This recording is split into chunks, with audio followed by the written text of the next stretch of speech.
ฝ่ายญาติดิน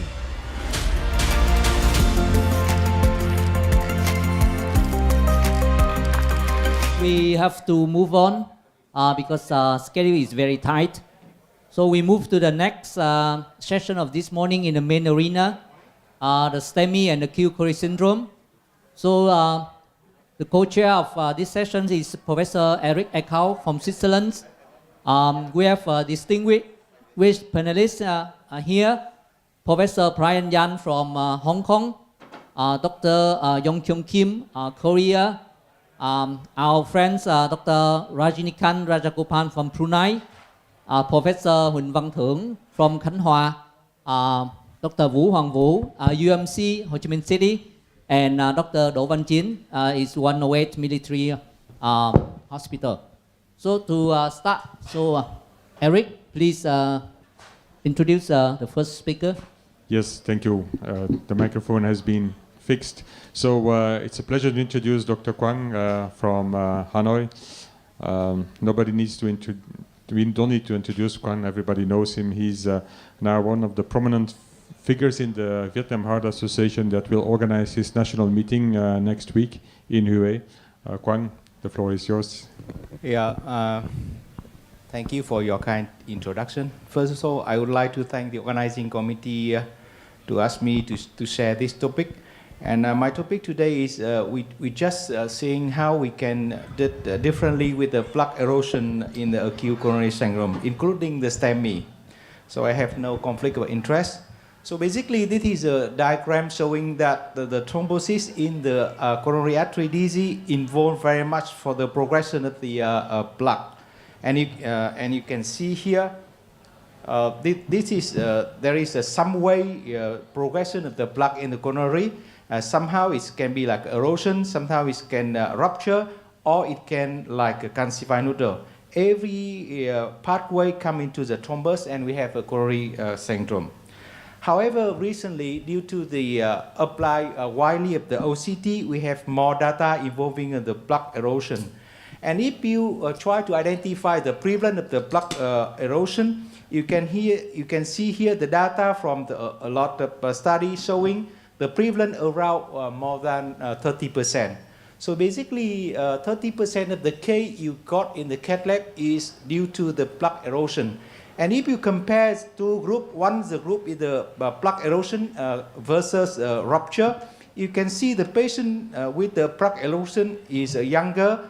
Usually it is a non-STEMI setting, absent of the traditional risk factor like diabetes or hypertension or chronic kidney disease, and also the lower level of the inflammation. So this is something like for you to have some overview about this type of the plaque. And you can see here, this is some data showing that this is for the non-STEMI population. And if you have more than 4 criteria like that, young patient, no diabetes, hemoglobin more than 15, and normal renal function, and more than 70%, you got a plaque eruption. So this is something like you can predict the subtitle of the plaque when based on the clinical evaluation. However, if you come further, if you compare the plaque burden between the two groups, erosion versus rupture, you can see in the group with the rupture, the plaque burden is more than that. Due to the whole system, like the whole coronary got the inflammation and also got a plaque. And if you go further a little bit, like how it can happen, what is the pathology, biology, the plaque erosion, you can see here the one picture showing that all the plaque eruption involved into the endothelium denudation. And the other part, the plaque rupture involved in the inflammation. And if you go a little bit further, you can see in the diagram showing that usually the plaque erosion involved in the concentric, the plaque, whether the rupture plaque involving the eccentric plaque. So this is some way how you can see what was different between the way you can create the plaque rupture or erosion. So the next question is how to identify the plaque erosion. So it is a criteria and algorithm based on the OCT. When you do the OCT, based on the, you can, how you can see the fibrous cap is a rupture or not. And if you say something like intact fibrous cap, and then you see how you have a intact underlying plaque visualized, and if everything is visualized, it means that it is definite the plaque erosion. The other part, you need to exclude the calcification, exclude the thrombus, and then probably the plaque erosion. And usually, you only can use OCT to identify this one. The IVERT, you can identify the rupture or thrombus, but not easy for you, for the IVERT to see the intact plaque visualized. So that's why OCT is the main thing to consider. So is there any different in terms of outcome of the plaque rupture or erosion? And you can see here, this is the data showing that for the plaque erosion, the thrombus burden is less. And that's why when you put in the stent, the thrombus, the approaches inside the stent is low. And also the distal embolization also is very low in the group with the plaque erosion. However, this is one study showing that the plaque erosion can delay the vascular healing after you putting the DS in the acute coronary syndrome setting. It might be due to actually the thrombus can extract the growth factor, and this one can help you the vascular healing better. So this is something you consider. The plaque erosion can have some worse outcome and need to different way to check it. So the next question is there any difference between when you treated the erosion plaque and the rupture? Usually for the ACS, you go to the primary PCI, you put a stent. But however, there is a few studies showing that in the plaque erosion, you can treat it without a stent. So this is a very important study. Even this is an observation study, it's erosion, showing that for the plaque eruption, you still can treat it without stent and only with the antithrombotic therapy. You can see here after 1 month antithrombotic therapy, more than 78% already reduce the burden of the thrombus, and nearly 40% patients have no thrombus anymore. So this is a very promising area when you can treat it without a stent. And is it safe or not? So actually, when you put a stent, when you put a DS for the patient with the acute coronary syndrome, you still got something like a 2% per year. So this is a study showing that the stent is not benign. So if you can avoid the stent in any situation, it's really good for the patient. And also the data showing that for the primary PCI, for the STEMI, drug coating balloon is also okay. So in reality, showing that even for the acute setting, you still can treat the patient without the stent. So if you go further into this group, and you can see that the response to the antithrombotic at 1 month is crucial. So this is the data from also the erosion study, divided into the 2 groups. One group, the blue one is very less thrombus burden after 1 month. And the red one is the big thrombus burden at 1 month. And you can see that if the patient did not respond to the antithrombotic at 1 month, then the outcome is less, and also patient need to do the stent later on. So this is something like you keep in mind. If you don't put the stent for the patient, you need to very powerful antithrombotic therapy for the patient. So this is something like after the erosion study, they proposed the algorithm for this type of the lesion. Based on the STEMI or non-STEMI situation, if the STEMI, you shut on the thrombus, you do the OCT. If it is a plaque erosion, you just stop and putting the antithrombotic therapy. And if it is a non-STEMI, non-ST elevation acute setting syndrome, then you can predict where is by the clinical evaluation. And after that, you check again by OCT and you divide it. So this is some way the algorithm based on the morphology of the plaque. However, the question is, in reality, in reality, after 4 years, still got more than one-fourth of the patient need to do something. So it is not benign. And the question is how to identify the group. You really need to PCI after you putting nothing there. So this is a study showing that if you calculate the burden of the plug erosion, and it is the criteria. You can see here if the patient is older, more than 60, and also the thrombus burden more than 20%, if the plug burden is more than 60%, then the patient need to stand later on. So that's why based on these criteria, you can identify what kind of patient in the future, not in the first year, within the second year, the third year, you still need a stent, and at this point you can put a stent for that. And another important way is you try to identify the lipid content for around the erosion side. So here the data showing that this is OCT, and you can identify the proximal external erosion near the erosion side. And if the high burden of the lipid content at this point, then in the future, patient need to do the stent again. So this is a way how to identify the group cannot using the without the stent strategy for the patient. So based on this one, you can consider like for the future, you can use the high tech. For example, like this is a data showing that you still can use the AI-based model to diagnostic the coronary plaque erosion. And in this situation, you can identify what kind of the lesion is not suitable for the not putting a stent, and what kind of the lesion is suitable with the anti-thrombotic therapy only. So this is the future, and when you can predict the plaque erosion based on the AI. And another frontier for that is you try to combine the IVERS OCT together, or you can try to combine OCT with the NIR. And this situation, you can identify the molecular background for the plaque, and then you can predict for the future. So this is something like a very promising, but however, so far, until now, I can got some summarize. The plaque erosion is account more than 30% of the case of the acute coronary syndrome. And so far, the available evidence suggests that in the patient with ACS with the plaque erosion, you still can use the very powerful anti-thrombotic therapy without stent, and the future is okay for the patient.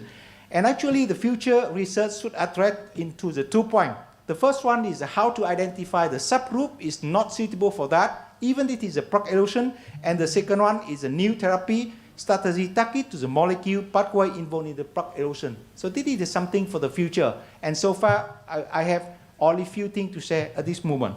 And thank you for your attention. Thank you very much, Quang. So I look at Jack, and then I think the future is bright. When you discussed before the PREVENT trial, I think we're going to a great future.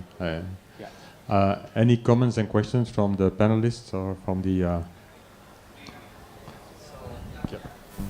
So thank you, Professor Quang, for very comprehensive presentation. So because we have to classify the erosion or rupture by the intravascular imaging, especially for the OCT. So if I don't have the OCT, so what we can do in daily practice when we think about the erosion and rupture? Yeah. So I think in reality there is a few things we need to do in daily practice. First of all, for the older case with the thrombus, we need to suck the thrombus. Not only to reduce the distal embolization, to reduce the number of the stent, but also to give you a chance to identify the plaque, rupture or not. The second one is if we don't have the OCT or the IVERS is not very clear, then you can predict a little bit based on the clinical variable. So we can see like the patient got a non-STEMI, young patient, not very high risk of the cardiovascular traditional risk factor, then the chance of the plaque erosion is very high. So in this situation, if the lesion is not very critical, and I still can leave alone, give a lot of anti-thrombotic powerful, and then still wait for a while. And if you still considering, then you put the patient back again after a few days and do the angio again. Also to already enter into the next discussion, the next talk, you know, the eruptive calcified nodule now is also a new concept that we learn from OCT. Any comment on that? I think the calcification is another story and really interesting because in reality we don't know how connecting between the plaque erosion, plaque rupture and calcinutor. I think all of them is the different aspect of the plaque. And it depends on the clinical setting and then it become in different way. For the plaque rupture and plaque erosion, it might not be put for the plaque erosion, it might not need to put a stent, and also similar for the calcifinutor. Because if you put a stent, you might have like an unexpanded stent. So in this situation, if you have a really good intravascular imaging, you can decide it and you no need to put a stent for this kind of the lesion. And we wait for the next speaker to see and how. Kwang, a great talk. Learned a lot from that. And you mentioned DCBs along the way, the possibilities of DCBs in the erosion. And that's an idea that's been proposed. And Bruno Schiller wrote an article last year suggesting that in borderline lesions with erosion, you could use DCB. How do you decide? I mean, just because it's, there is antithrombotic therapy and there is stent which we can avoid. In which cases would you choose to do DCB? Is it based on lumen size? How do you make the decision? I think that the one data is really important, showing that the plaque burden outside the erosion site is determined for the future. So it is really important to measure the outside. So if you have an IVUS, you can calculate the burden plaque outside the erosion site, and if it is really huge, then you put the DCB. And if it is not, then do nothing, just antithrombotic therapy, because the plaque erosion is still okay. So you would use imaging rather than physiology. That's a significance. Yes, excellent. I think so. Thanks. Yeah. Dr. Well, because it's difficult for IVUS for nose BE. So you think with IVUS with clinical symptom, you think that this is BE. So you don't use stent. So you use Plavit, etc. But I think you call the patient come back after 1 month, 3 months to check IVUS, check angiography or not. No, I don't think so. The main thing here is the data from the erosion study showing that for the plaque erosion you can do nothing. So if you really want to put a stent, you need to optimize the result of the stent. The stent should be perfect before the patient leaves the cath lab, because in reality, without the stent, patient is still okay. So if you don't know is it the really plaque erosion or not, you need to put a stent. Then you should optimize everything perfectly before patient leave the cath lab. Yeah. Just my comment is that we have to know that it is very, very difficult to distinguish between the plaque erosion and the plaque rupture during the especially primary PCI. So what can I imply the erosion trial? So during the primary PCI, after thrombus aspiration with loading of the P12, it is prasugrel 60 milligram and GP2B3 inhibitor. And angiography showed the stable but remaining the stenosis, but patient really safe. At that time is sometime if we put the stent, there is a stent is another is the resource of the thrombus. That time is we have to take a rest and move to the patient to the ICU, and as you mentioned before, it's a very potent antithrombotic thrombosis. And a couple of days later, is a follow-up angiography show the decreased thrombus. Yeah, that time is we would defer the stent implantation, but there is also remaining is a huge burden of the thrombus. That time is time to put the stent. Yeah, one more comment is about this one. To the guideline, we know that thrombus aspiration is contraindicated. But in your talk, in order to differentiate between the erosion and ruptures, we must aspirate the thrombus in order to see the surface of the plaque. So, do you think that in the future we can change the guidelines that maybe the routine aspiration for specific categories of patients? No, I don't think so, because in the guideline only showing that the routine aspiration is contraindication. In the case you need to do, you just do it. So it is a not contraindication if you have a huge thrombus burden. So I don't think the guideline is changed. The thing change here is you should to consider a little bit before you put the stent. So this is the main thing. So It's true, but we have to. But now in Europe, a lot of people don't want to aspirate anymore. They say, guideline, no aspiration, they don't aspirate. You know, like this. Sorry, we have to go on, I think. Okay, thank you. Thank you. Okay, thank you, Kwan. You want to introduce the next speaker? Okay. So thank you very much. We have a beautiful discussion. So because of time, we need to move on. So I would like to call Dr. Takashi Kaija from Tenyuke Central Hospital, Japan. Have the next topic, how to treat calcified lesions in STEMI patients. Thank you very much, Dr. Hui, and I thank you for the organizing committee for invitation. So today my topic is how to treat calcified lesion in STEMI. So before the starting talk, let me introduce myself first. So my hospital is located in the south part of Kyushu, and located in the center of the city. And so as you can see, there's a beautiful mountain here. And this view is from our rehab center, so patients can enjoy this beautiful scenery during exercise. However, the problem is this mountain is an active volcano. So roughly once a day, this mountain has an eruption.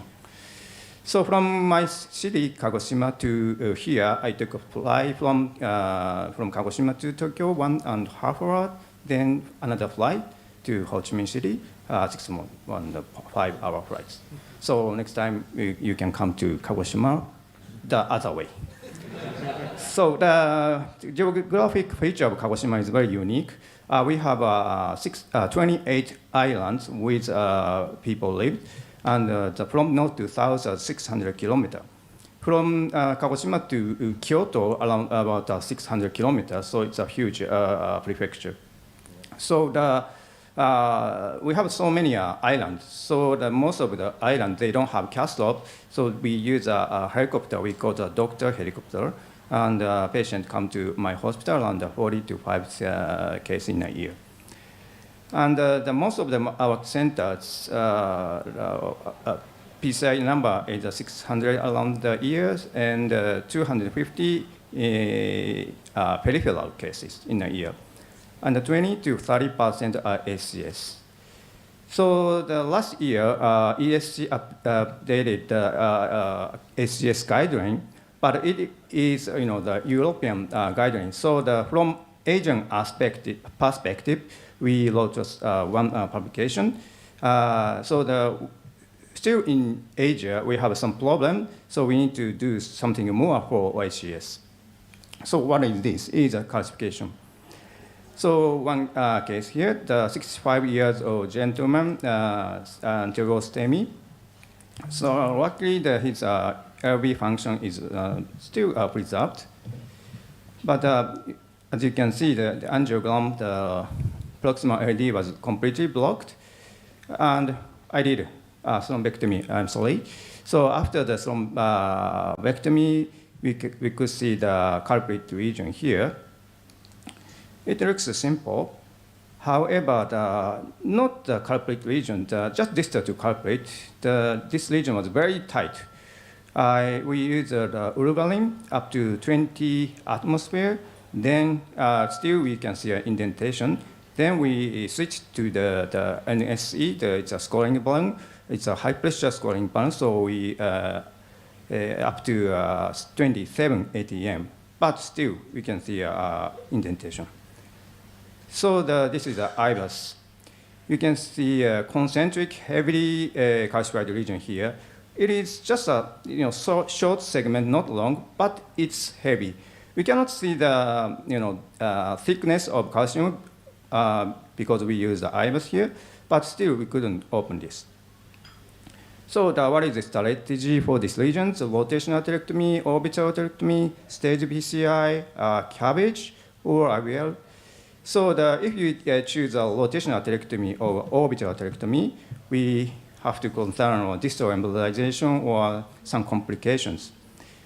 So this study is conducted in Europe, the rotational atherectomy in STEMI cases. This is not a randomized control study, but they compare the STEMI shock case and the STEMI non-shock case and the CCS.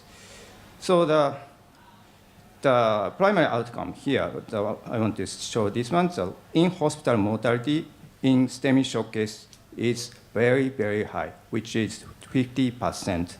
Non-shock cases are 1.5, so it's okay. But if you use a lot of ablation in STEMI, we can say it's still challenging. So this is a procedural characteristics. Indication of root ablation is upfront root ablation about 20%, and the bailout root ablation is almost about 80%. So the most of the cases they use a root ablation for bailout. So they could get a TME3 flow, it's okay, but again, the in-hospital death was very high in rotational atherectomy in STEMI cases. So as you know, if we had a distal embolization in primary PCI, the long-term MACE is high. So for me, in this case, rotational atherectomy is kind of a risk. So, but stage PCI after PROVA, maybe we have to take care of acute weak occlusion. CABG, just a single vessel disease? No. So the final choice is intravascular lithotripsy, IVL. So we use IVL here. Just 6 ATM, we could open up this tight region completely. This is OCT image before IVL and post IVL. So as you can see, this angiogram shows no stenosis after IVL. So this is a comparison of before and after IVL. So as you know, if patient has a calcification, the clinical outcome is worse. And also in ACS cases, the culprit region has a coronary calcification, which is associated with worse clinical outcomes. However, we have so many calcium findings, deep calcium, superficial calcium, concentric, eccentric, and calcified nodule. So calcified nodule was a clinically significant underlying ACS cause associated with highest future major adverse cardiac event risks.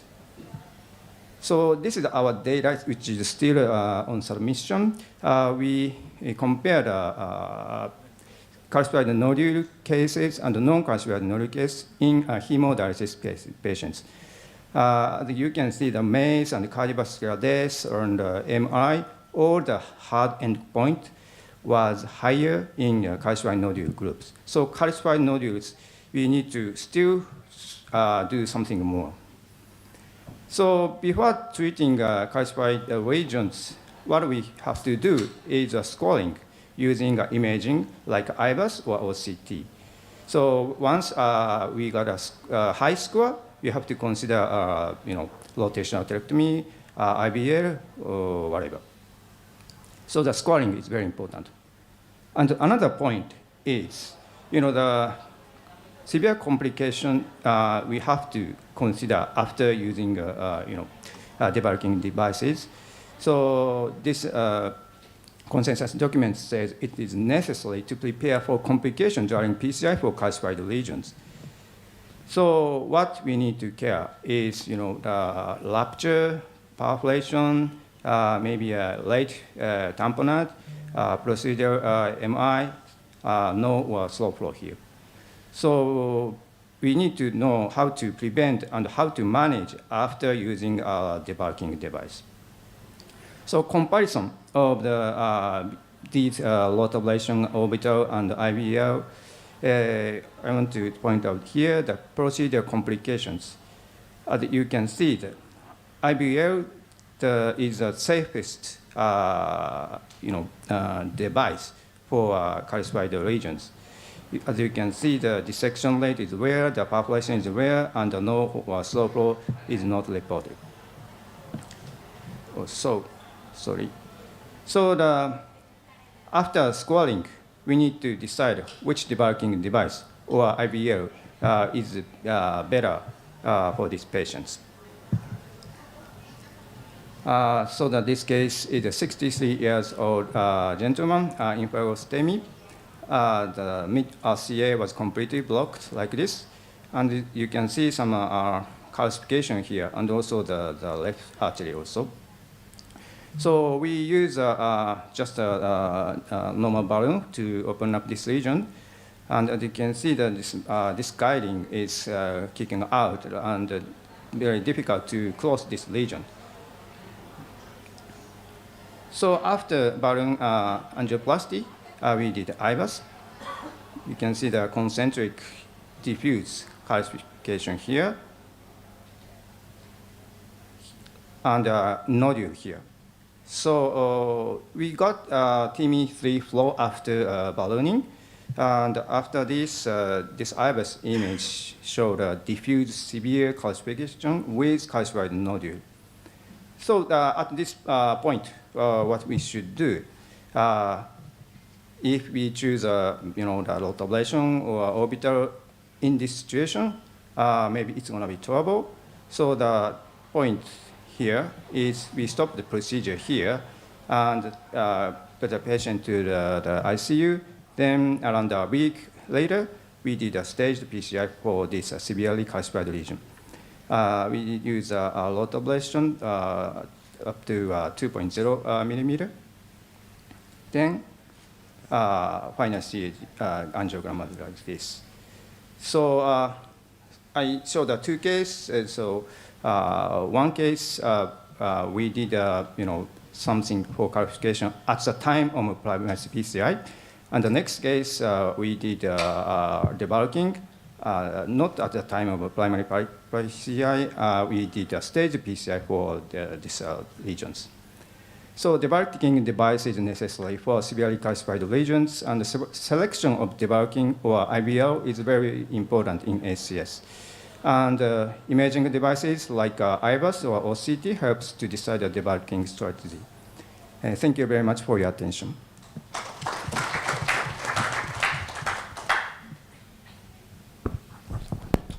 Yeah, we are.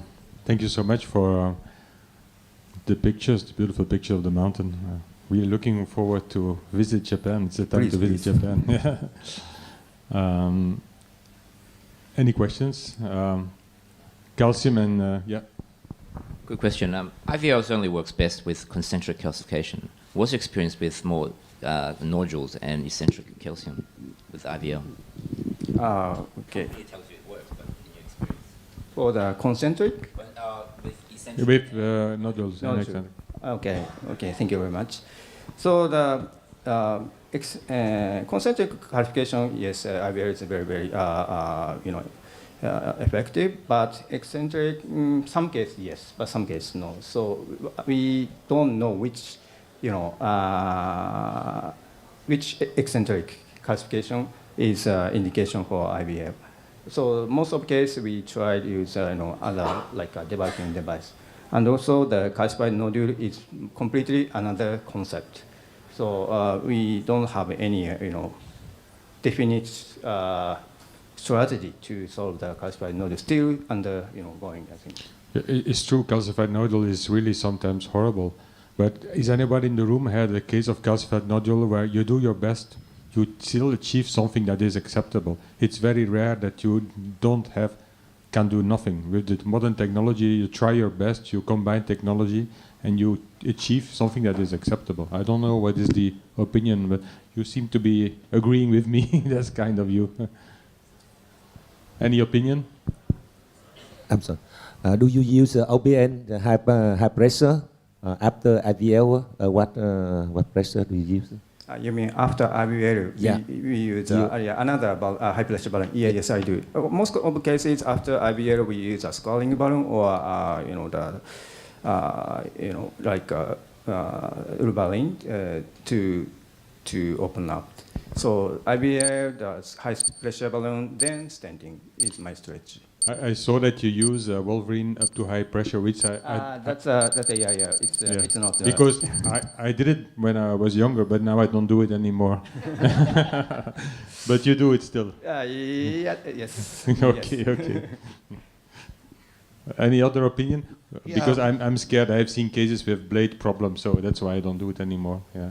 No, Eric, I agree with your view that, I mean, calcium nodules are very difficult to treat, and I don't think we have the answer, but I do use IVL a fair bit, especially if it's non-eruptive, and it doesn't always work. But I feel that when there is a calcium nodule, it doesn't come alone. It comes with sort of calcium along the shoulders of the nodule as well, and there is quite severe calcification.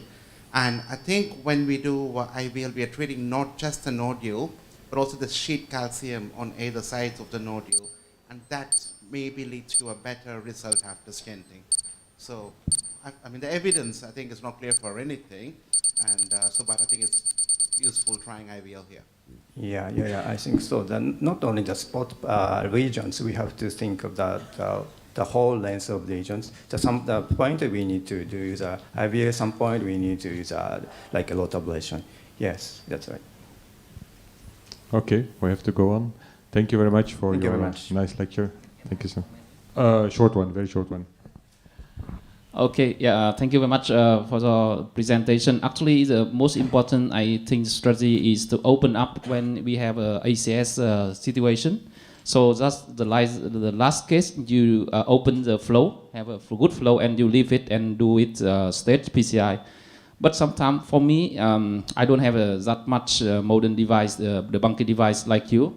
Usually I have used two small NC balloon, and then we can sometimes crack it is quite good result, and we can put the stand in, or sometimes we just save the flow. This is my comment. Yeah.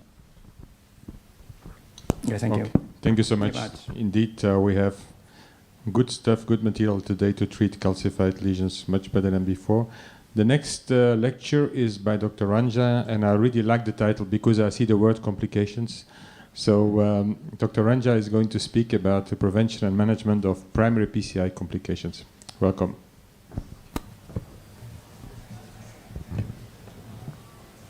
Thank you, Professor Eric Eckhardt. I'm Dr. Astri Ranga from, okay, there's a podium here. I'm taller now. Okay, so my topic is prevention and management of primary PCI complications. I'm from Hospital Sedang, Malaysia, and no conflict of interest, just a bit of introduction. I'm from a public hospital, poor guy, and we do something like, last year we did 4,300 PCIs, more than 9,000 angiograms, we got 7 CAD labs, so we do have a lot of cases.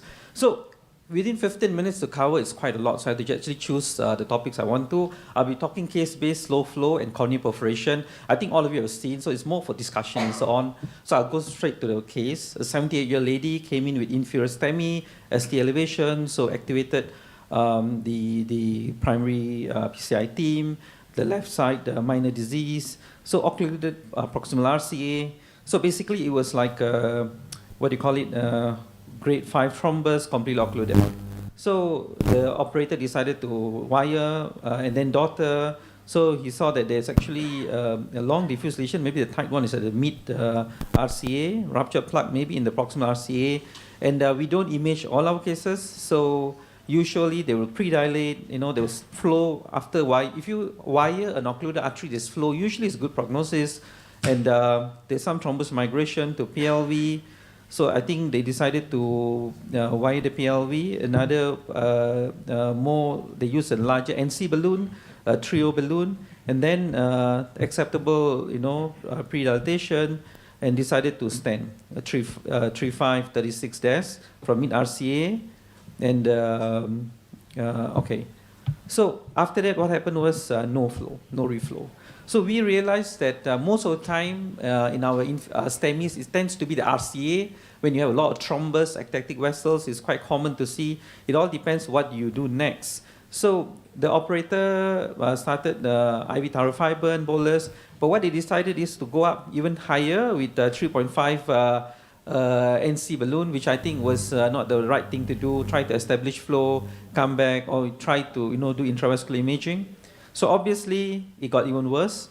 So then intracorneal adenosine times 2. There was some improvement in the flow in the RCA. I think, here the operator was pretty lucky. So we do come across this type of scenario, no flow. And I had cases where it's much worse. After all you do, you cannot establish flow. So in your mind, you must always think, is that dissection? Is it thrombus? Or is it spasm? And so here, the operator decided he wanted better flow. So he used actually, one of the things we do is actually try to use export catheter. Here, when you have no flow, slow flow, whatever the guidelines say, I think using an export aspiration catheter is very important. And that's why sometimes when we do, we need at least a minimum 6 French guide. If you've got 7 French, even better. So then you know that, angiogram-wise, so it was acceptable. So this is the final picture. So in this case, we're successful, but many a times we can be, fail when we do a slow flow, no flow, if you don't have a proper backup. One trick I learned along the way, especially not all centers have imaging, is actually, doing this. You can actually put your aspiration catheter distal and actually inject. When you do that, you can actually exclude, you can see it's actually true no flow. There's no dissection, no thrombus, it gives you a peace of mind.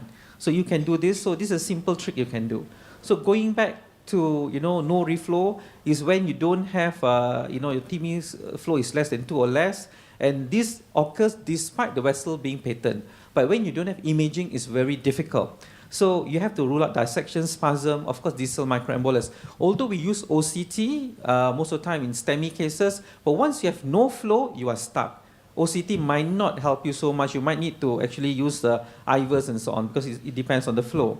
So why you have no flows, we think it's actually the microvascular dysfunction. So it's more common, like what I mentioned just now, when you got large thrombus burden in diabetics and so on. When the patient presents much later, the thrombus is more harder. The EF is actually below 50%, and also ectatic vessels. Sometimes we do see this in patients with Kawasaki disease and so on. So the incidence actually differs, but most of the time it's more commoner in up to 7 to 10% of primary PCIs we do, and depends how aggressive we are. Sometimes when you have a lot of thrombus, like just now when you did the ROTA, the second case, very interesting, you do deferred PCI. You treat established TME3 flow, come back after a few days. Sometimes you realize the best treatment is actually TME flow. When you got TME3 flow, just with medication and so on, your GP2B3A inhibitors, actually the body will do your work for you. In here, if you go and try to stent it, you can cause actually more issues and so on. So why it happens? Well, people talk about distal embolization, there can be myocardial necrosis, cell edema, there's cell gap, and also a lot of cytokine release, inflammatory markers, and so on. So that can cause actually vasoconstriction. So sometimes you can actually end up when you want to do a perfect PCI, especially like just now the operator went to NC with a high NC balloon. Maybe you can do it later if you're worried. Bring back the patient after 1 week or something like that once you establish flow. So this is again in a cartoon looking at the pathophysiology. Not all patients are the same, but when you see a lot of thrombus, always think of, you can have no flow phenomenon. And sometimes, I'll show you in the next case, sometimes complications always come not alone. They come, 2, 3, or 4 at a time. So you must know how to deal with it. So, of course, one thing we talk about is direct stenting, but that if you have a large lipidic plaque, I've gone away a lot from direct stenting, even in primary PCI setting, because I want to see what is distal and so on. And aspiration thrombectomy, whatever people say, but if you have a lot of thrombus, now when I see a lot of thrombus, I straight away actually give GP2B3 inhibitors. I do use a lot, up to 20-30% of my primary PCI, I do use GP2B. I have thyrofiber in my lab. Distal embolic protection devices, well, in coronary, it's a bit more lacking for the data and so on, unlike vein grafts, and we don't have like parachute device they have in Japan and things like that. Unless you've got a big RCA, you can consider using your easy filter or something like that. Sometimes when you do that, you can actually push more stuff downstream. So most important, rule out dissection, spasm, and A emboli, and also thrombus. But at the same time, we do have vasodilators available. None of them have shown to improve mortality in the long run. But the one to go to, usually in my lab, we use a lot of adenosine. Now we use a lot of also intracorneal adrenaline. And some people use isocate. Isocate does not really work. Nitrates don't really work in slow flow. So GP2B3 inhibitors are another thing I use. Of course, you have to actually weigh. Sometimes I get cases from other centers where failed thrombolysis, so the risk of bleeding can be much higher when you use together with GP2B3 inhibitors. There have been cases where I'm up against the wall. I've even used intracoronary thrombolysis, like Metalize. And sometimes to support the patient, you might need security devices like IBP, Impella, and ECMO.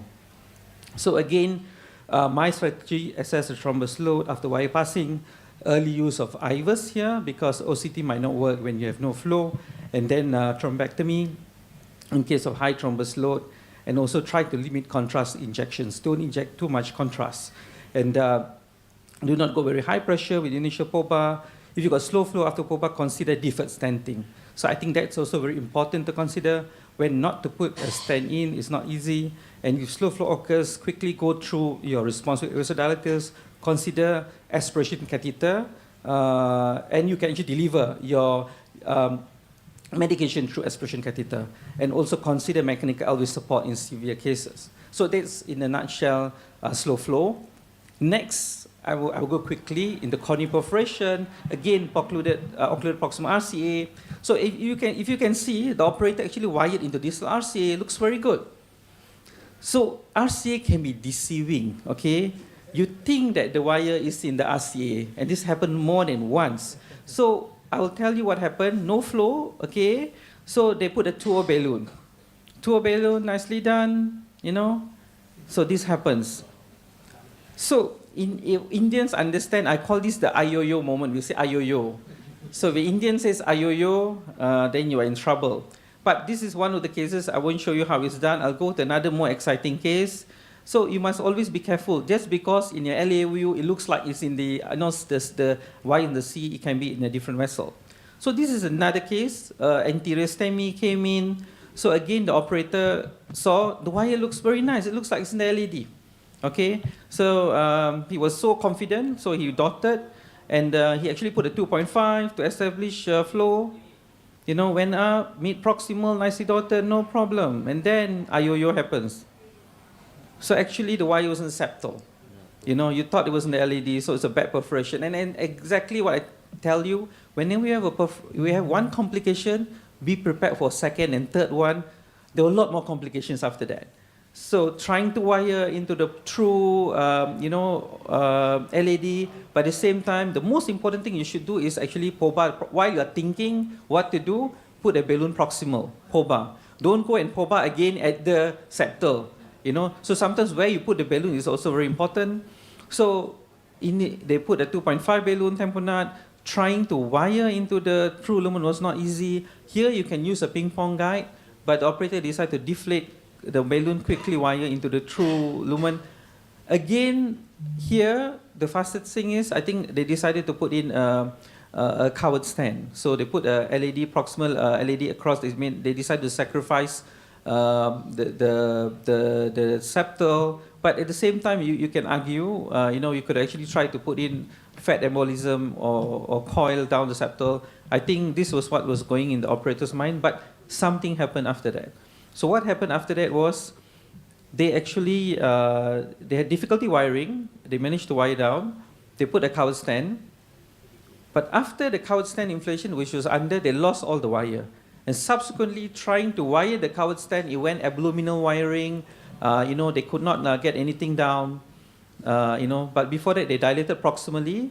And then the second complication happened, stent thrombosis. They did not reverse with protamine. With the covered stand, sorry, I cannot get the thing. Sorry. So always be careful. So the second thing happened was, so again, okay, you can see stent thrombosis. We didn't reverse the protamine, they put in the covered stand, immediately stent thrombosis happened. Another IOO moment now. So from perforation, now you again back into the same problem. So what happened was next, they lost the wire. We did not show that. Trying to wire down. So it took, like basically using field XDR, XDA, Gaia, And then after that, nothing, although the wire went in, balloons don't go in. So you use multiple, basically you're doing like a CTO now. Because I think what happened is the covered stand was underexpanded, you stopped the bleeding, but now you have another issue, how to establish flow and so on. So I won't go through what happened, but it was quite a nightmare, one complication after the other. But finally, we managed to use IVers, we managed to get everything down, there was flow, patient was much better. Of course, the septal was lost. So that's the thing about complications. So whenever complications come, always be prepared what is the next complication. They only call me when they could not wire down the covered stand. So again, coronary perforations are rare, less than 1%, but if they happen in primary PCI setting, it's much more, people are much more stressed. And as we are doing more complex cases, calcium cases and so on, so be very careful when we wire, when especially the artery is occluded. You think the wire is in the true, proper large branch or lumen, but it can be just in the septal or the side branch. And again, we have type 1, 2, 3 perforations, but just now was type 3. And rapid, small accumulation of blood can already cause you to have a cardiac tamponade. So one of the risk factors is actually using hydrophilic wires. You can have distal wire perforation. Distal wire perforations hardly seal, so you need to do something. You can put a small coil. Usually, my go-to is doing fat embolization. I know some operators from Japan actually do, wide grill sutures. Actually, they cut down the sutures and so on, which can occlude. Oversized. So another one is using oversized balloons. Calcified lesions, arthrectomy, and so on. So these are the risk factors. So the most important thing is balloon inflation at the site of perforation. Prolonged inflation is necessary, and then you might need to, of course, do big site. If you do quick enough, you'll be surprised. Sometimes you don't even have much of pericardial effusion or tamponade. So echo is very important. Reversal of anticoagulation for me is last resort. When I'm already ending the procedure or something like that, I'll do that. No means you'll end up with stent thrombosis, but which in that case they did not give. So there are many ways to approach coronary perforation. So you must always have your covered stent nearby, how to use, and don't have one covered stent. Yeah. So sometimes you might need more than one. You might need 2 covered stents. You cannot.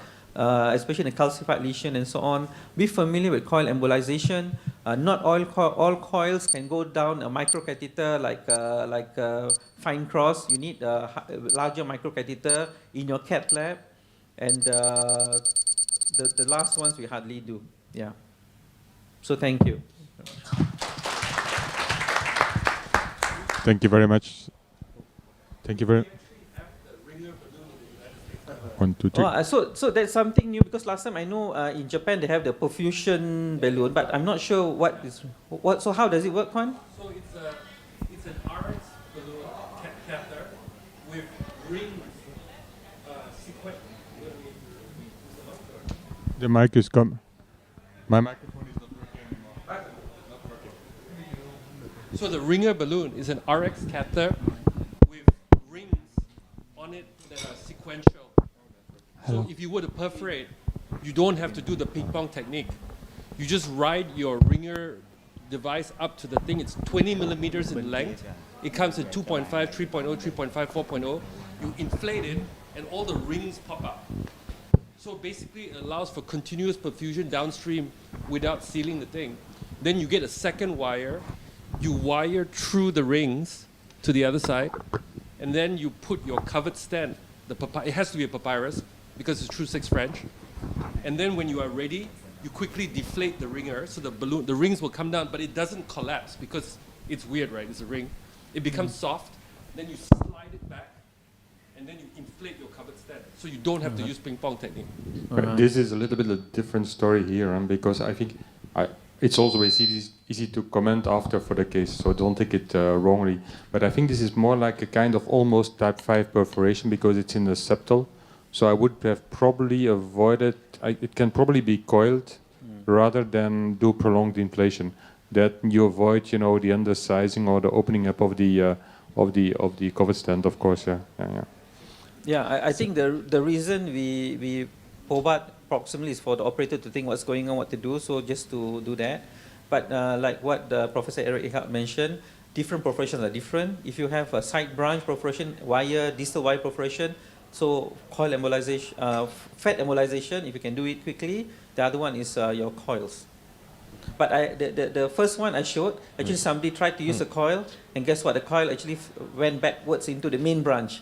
So that was another issue, but I didn't show you. It will take more than 15 minutes to show you. But of course, you have to go far distal enough, and of course, it's better to use like a ProGrid catheter that takes a 0.21 lumen, because if your 0.14 coils may sticky into the catheter. Another alternative is, I always say that this thing, the microvascular plug from Medtronic, it's a very small inverse parachute that goes into 0.14 microcatheter, so that's an alternative to use.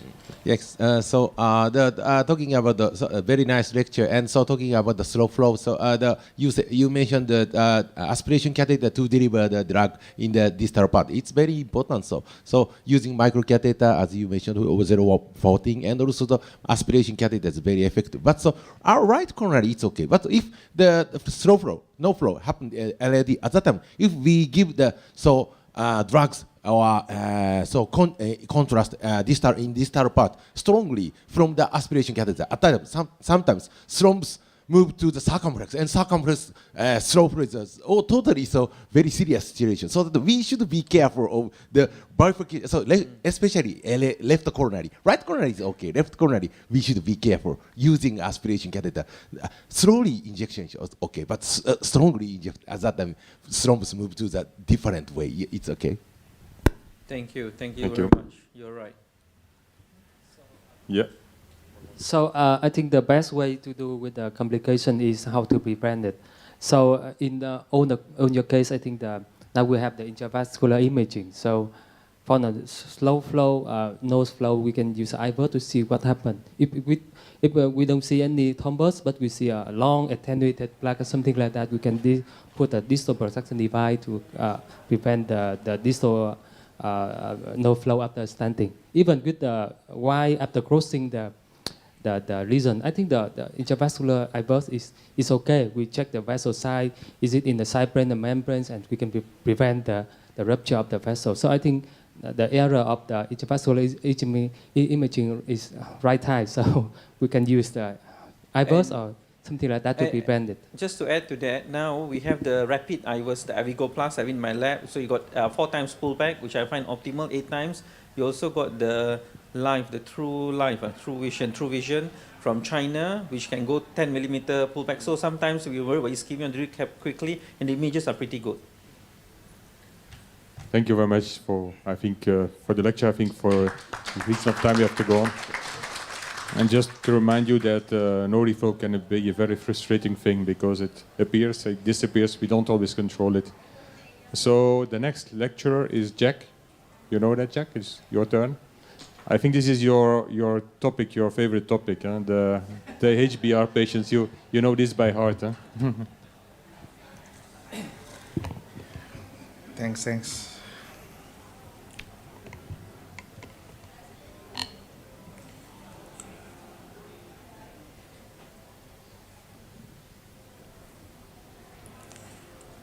First, I'd like to thank the organizing friends. Good job. Everyone here works too hard, so just relax on a Sunday. I want to talk about balancing between ischemic and bleeding risk post ACS. Just go to the next slide.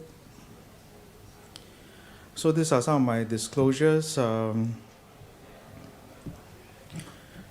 like to talk about, is there really a real balance post-ACS? We always talk about balance, but is it true? Does bleeding really matter conceptually? What are we trying to achieve post-ACS? Defining the real HBR patient and the real HBR type of stents, the risk scores, are they useful at all? What's the confusion in the data and some of my own thoughts and conclusion? So I like this analogy a lot. We are always traveling between Tibullus and Celia. This is an old Greek mythology. All the Greek heroes have to travel between a narrow strait. To escape the whirlpool, confirmed death, you have to go close to the cliff where there's a 6-headed horrible monster that anyone can bite you. So in order to go and get past this journey, you have to be avoiding ischemic risk and bleeding risk. Why I like this analogy is because it's very clear-cut. Ischemic risk, AMI, stent thrombosis, you die. But bleeding risk is like the usual suspect. It's usually the least suspicious suspect will come and bite you, and you can't predict which one is it as you maneuver very close to the cliff of cilia. You always see this slide, always try to balance between ischemic risk, thrombosis, and bleeding. But actually, I think this is the wrong concept. It's not about the balance. It's about deciding where the patient lies. Is it ischemic or is it bleeding risk predominant? So, for example, Audacious, Jason was advised to pass by cilia always, closer to the six-headed monster and lose only a few sailors, rather than risk the loss of his entire ship to the whirlpool or turbulence, especially in the post-ACS environment. So does bleeding really matter? Bleeding matters. In this very well-known study, the one-year mortality outcome, if you suffer a major bleed or ischemic event, is close to 30%. You die at 1 year if you have a major bleeding or an ischemic recurrent event post-ACS, equally bad.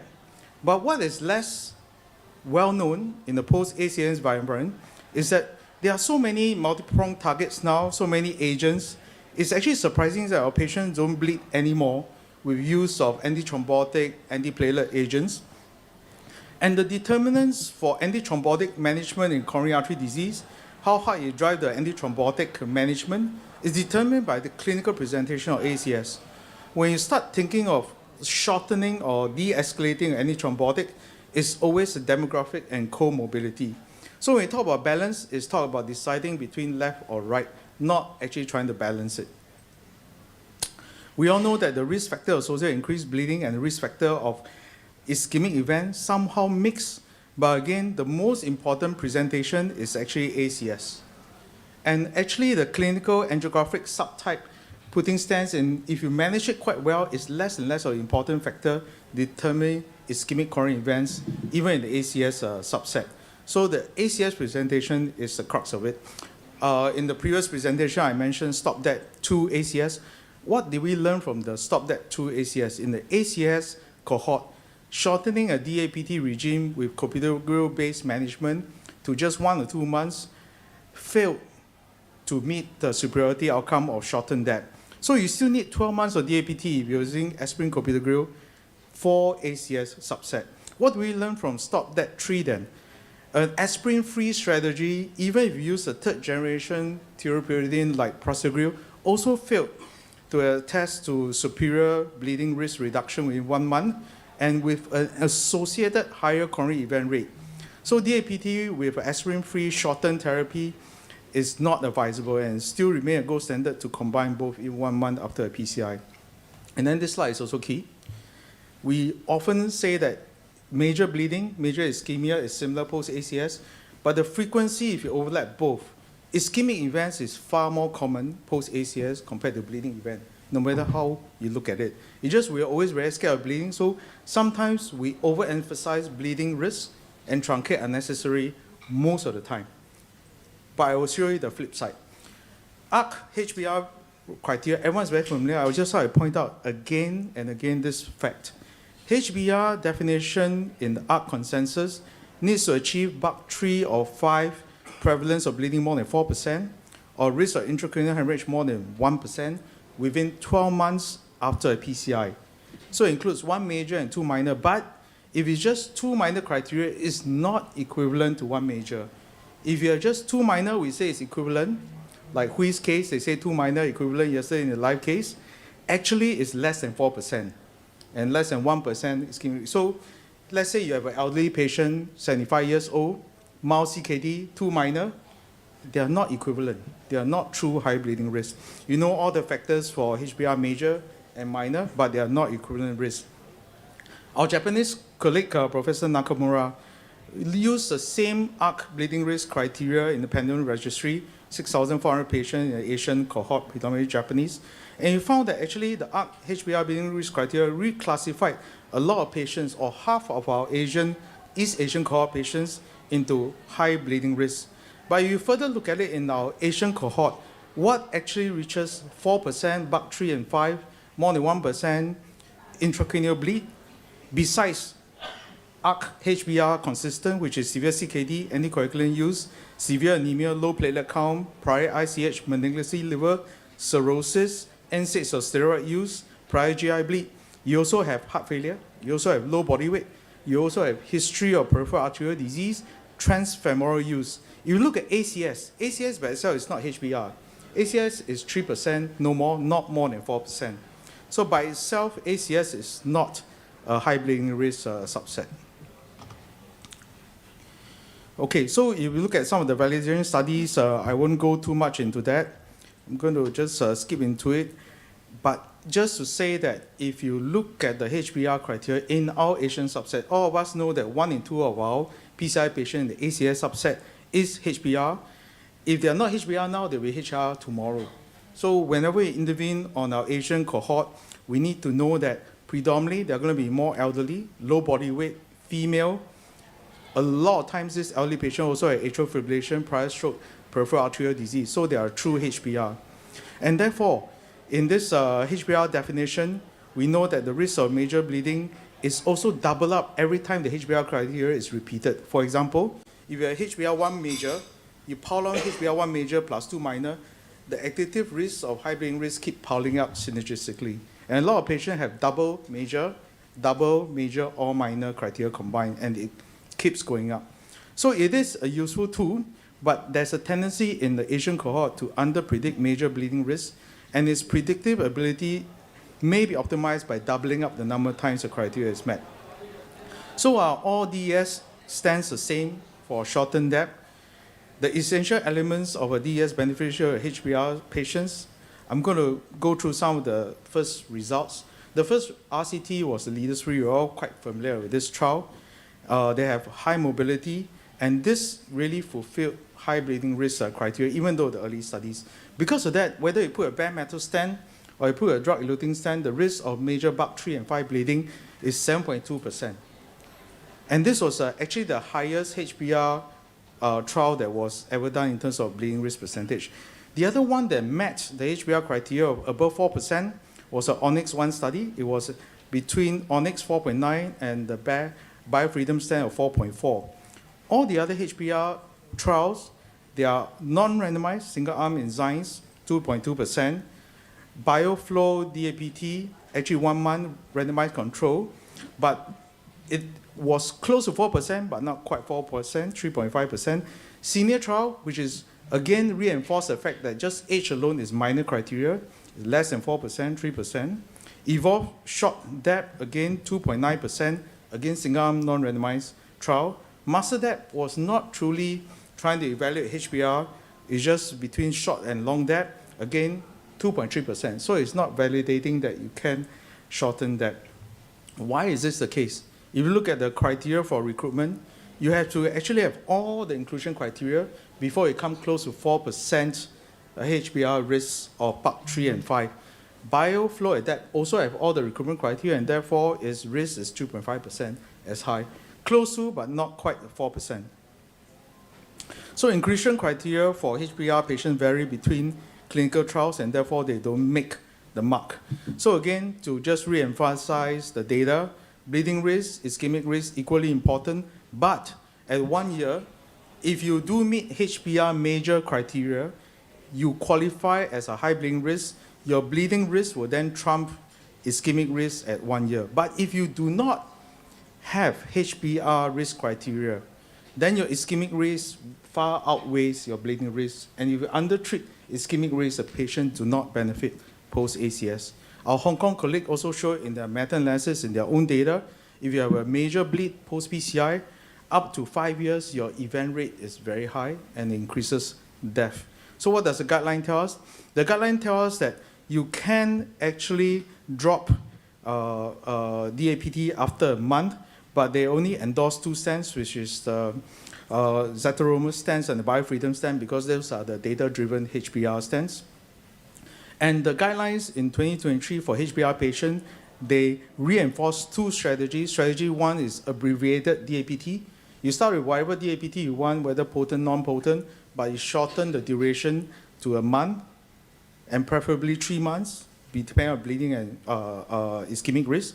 Or you do de-escalation, where you start out with a potent, and you rapidly de-escalate to a less potent agent, and you drag it out to 3 to 6 months before dropping it.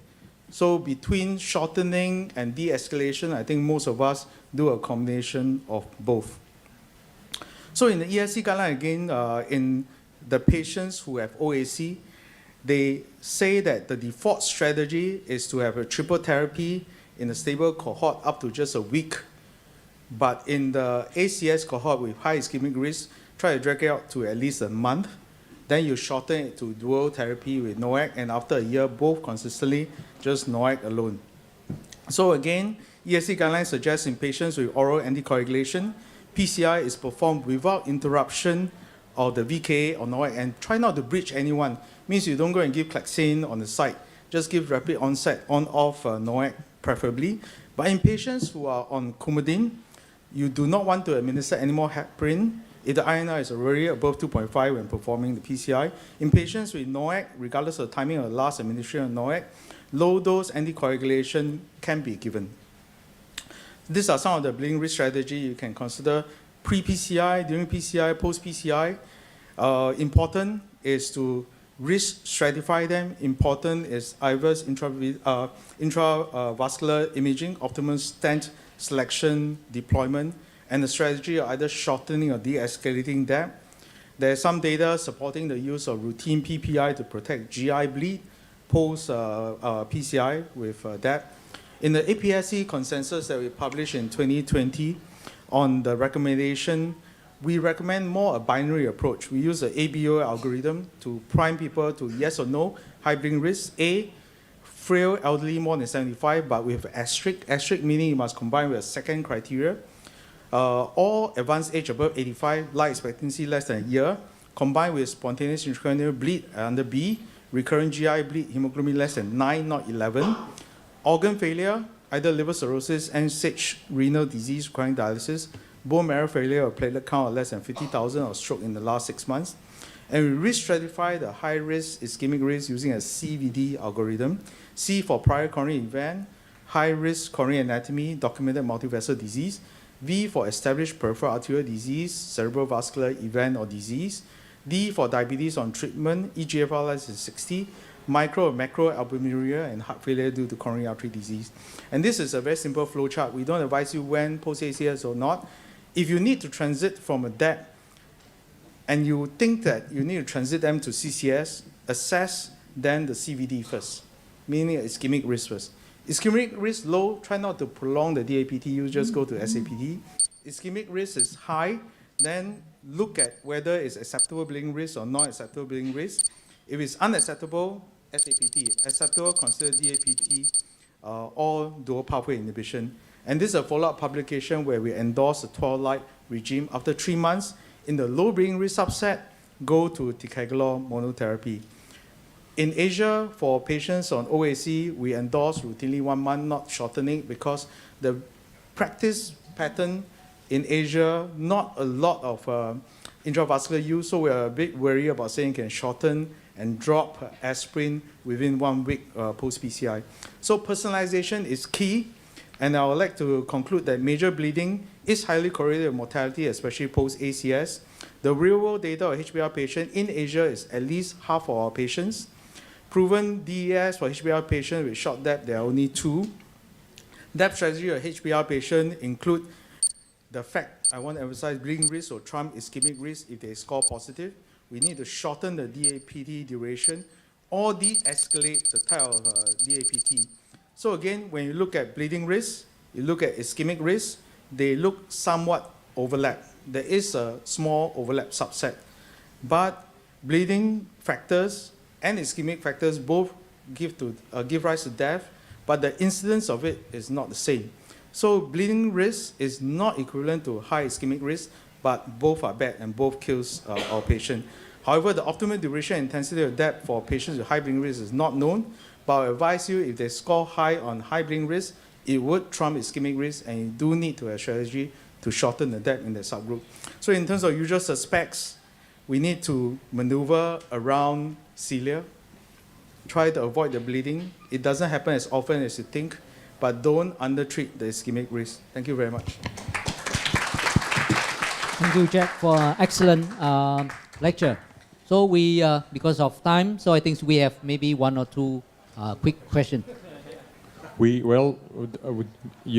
basically discussing the lectures every time. So the last 50 minutes we can squid them. So we have some time for discussion, Jack, if you want. Okay. But Jack is going. So okay. You introduce the last speaker. Yeah. So the last speaker of this session will be Dr. Wei Chun Huang from Taiwan, and he is going to talk about cardiogenic shock, state of art. Okay, Dr. Huang. Thank you, Dr. Wei and Eric. And ladies and gentlemen, it's my honor to be here to present this topic to you. I have nothing to disclosure. As we know, AMI cardiogenic shock, the STEMI, around 5 to 10% of STEMI, the mortality up to 60%. We show a case, 53 years old male, with smoking history and also chest tightness for 5 to 6 hours. So for EKG, we can see there's a ST elevation in 1 and AVL. So the X-ray shows pulmonary congestion. So we check the blood pressure is around 90, and after use of ventilator, the BP dropped to 83. Even under IV norepinephrine. So we transfer the patient to cath lab. So from the cath lab, we can see the RCA. There's a disc region in the middle part. But how about lemon? So we cannot see circumference or LAD. And for the patient suffer from ventricular arrhythmia immediately. So we perform more than 20 times DC shock. We almost smell the barbecue. And we activate the heart team and arrange ECMO and the CPR can perform together. So we can see our staff do the CPR and the cardiac surgeon perform the cannulation. So we perform the artery sheath cannulation smoothly, but unfortunately we cannot advance vein sheath, so we have to move the patient to the table. First, we mentioned about the hemodynamic support. As we know, there's a different method to support the patient in AMI with cardiogenic shock, including the medication, IBP, tandem heart ECMO, and the impeller. And as we know, IBP we have to use in patient with stable reason, and also the tandem heart ECMO and the impeller can provide the oxygen continuous. And also IBP is a counter pulsation, and tandem heart and VA ECMO is central fugue flow. But impeller is axial flow, so now we favor use impeller. But in Taiwan, the impeller cost about 40,000 American dollars. They have paid by themselves. So how about IBP in the patient? So from shock study, we can see the shock 1 study show if PCI is successful, the mortality only 39%. If unsuccessful PCI, the mortality up to 85%. And shock 2 study compared with the IBP and the non-IBP, actually there's a 30 days mortality. There's no difference between two groups. So the guideline suggestion routine use IBP is not recommended. It's a 3B indication. So how about the ECMO? In Taiwan, the ECMO is more popular because the ECMO is our insurance investment for the ECMO. So ECMO can provide up to 8 liter per minute output for the patient. So ECMO, the advantage of ECMO is that they decompress the venous system, increase coronary, cerebral, and the peripheral perfusion, and also provide the blood oxygenation. However, it will increase the LV afterload. So there's a study use a STEMI review and the meta-analysis show use of ECMO compared with ECMO compared with no ECMO. Actually, ECMO has better result, 30 days survival. And so from this observation trial, we can see the VA ECMO actually better survival than control, and also provide superior circulation support. And the meta-analysis of conditional post ACS, we can show the VA ECMO compared with IBP have more 30% higher 30 days survival. However, the guideline show no randomized treatment allocation, important limitation. So how about when we put the ECMO, the LV unloading? LV unloading, so we can see when we use ECMO, if we increase the flow, we increase the LV pressure and decrease the LV volume. So if we use a different kind of method, we can reduce the LV pressure. So actually, there's many methods to reduce the do the LV unload, including the lava ECMO, IBP, or the impeller, or different kind of device. So for this study, if we use IBP, this meta-analysis, LV support, and also a lava ECMO, we can see the LV unload is better, had better result than LV without LV unload. So there's a study compared with the IBP with ECMO and compare with ECMO only. Actually, IBP with ECMO with LV unload is has better result. And have better 30-day survival. This study used ECMO. They use impeller with ECMO do the LV unload. So LV unload has better 30 days mortality. How about ECPR for this patient?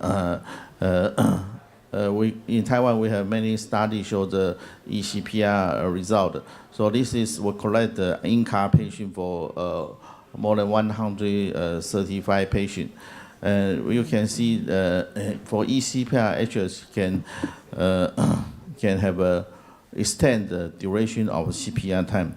Usually CPR time is about 35 minutes, but for ECPR with average CPR time about 55 minutes, and successful winning about 85%, survival to discharge about 34%. Compared with conventional CPR, only 10%. Actually, the ECPR is better than conventional CPR. So analysis, this study analyzes the in-car and the all-car survival rate, and we can see if we can activate the ECMO team quickly, so survival will be better than delayed ECMO.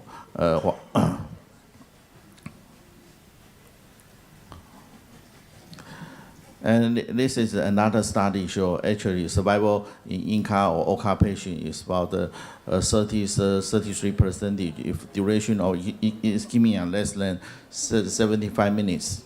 And this is a Taiwan group study, collect the 3-year prospective observation study, in-car patient more than 10 minutes, and focus on cardiac origin.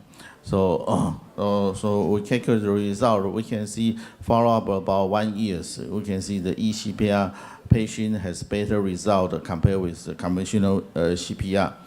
And this is another Korean study, respected. They also show the ECPR result has better result than conventional CPR. And this is a study from Berlin for Germany, and they do the ECPR for refractory all-car patient.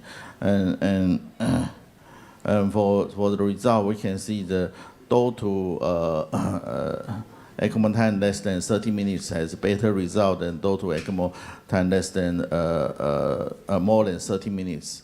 And survival rate can increase about 39%. And another study show meta-analysis study show the conventional ECPR and also ECPR. We can see the ECPR has a better result compared with the conventional CPR. Well, we return to the case. We have to continue to the CPR for the patient and also perform the ECMO. Because the vein, because the wire too soft, so we cannot advance the venous sheath. So we have to change the super stiff wire, and finally we can smooth deliver the vein sheath. Finally, when we set up the ECMO, although we activate the ECMO team very quickly, but because the device problem, in total we CPR the patient for about 1 hour. We decide to do the PCR instead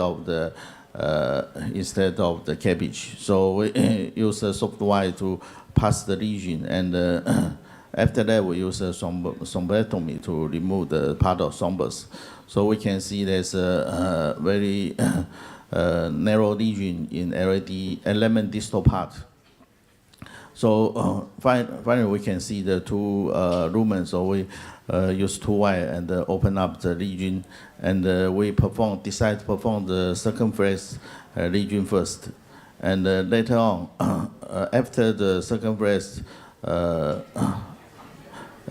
stenting, so we decide to the stenting to element to LAD. So we also did the OCT for the patient to make sure we put the right size of the stenting. So this is another PDCA for the patient. So finally we're stenting from lemon to LAD part. Only single stent for treat this patient, because we see there's no significant lesion in LAD in circumference orifice. So we also did the OCT after the lemon stenting, but because the male position of the lemon orifice, so we did another port for the patient lemon. So finally we get the chemistry flow for the lemon and also circumference. But you can see, I'm not sure it's a vasospasm in the circumference or proximal part or not. But we decide to complete the procedure. The patient still ventricular fibrillation. So in our hospital recently, we set up the smart care in cardiogenic shock. We set up the cardiogenic score from we collect data for 10 years, and we collect the data from the admission. Use a different category to collect data. We set up the patient into 5 strata. So if our score more than 25 has very high risk of mortality, and very low has less than 70% mortality. So the AOC curve more around 0.0887, and also compared with the 30-day mortality has a powerful long-term the prediction.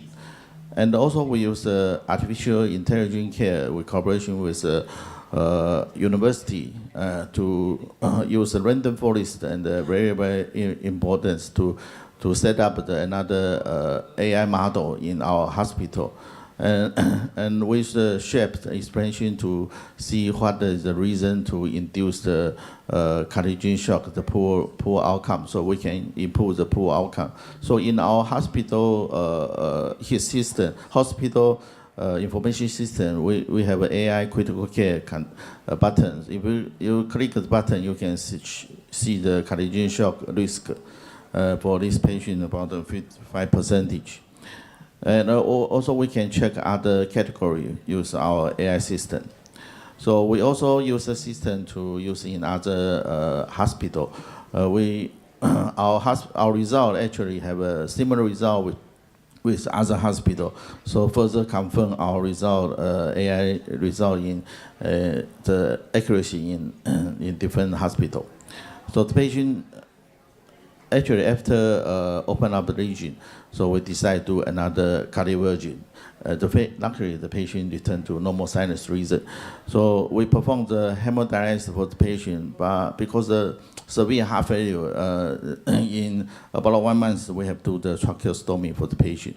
And also, we can see the LV EF is not so good. So we follow the patient about 3 years later, so we can see the RCA still has discouraging in the middle part. So layman has a very good result for the patient. The patient can return without tracheostomy and back to work. And in conclusion, the present evidence show routine IPP is not the suggestion. IPP can select in select case, especially in the ischemia patient. And also ECMO is helpful in AMI cardiac shock and improve survival. Always consider the LV unloading, and eCPR outcome actually better than conventional CPR. And welcome to Taiwan next year, April 12 and 13. Thanks for your attention. Thank you very much, Professor Wang, for this very nice overview. Quite impressive management of this patient and good outcomes. I'm informed by Hui that we cannot have a discussion, so we really thank you for thank you for being here, and I would like to thank in name of all the panelists for your presence here. We learned about plaque erosion, calcium management in STEMI, PCI complications, HBR patients, cardiogenic shock, and all this in 1 hour and 15 minutes. That's a great job. Thank you for all the speakers for preparing your lecture. We know it's not always an easy job. And we invite you to the Abbott Satellite Symposium that will start in a short moment. Thank you very much.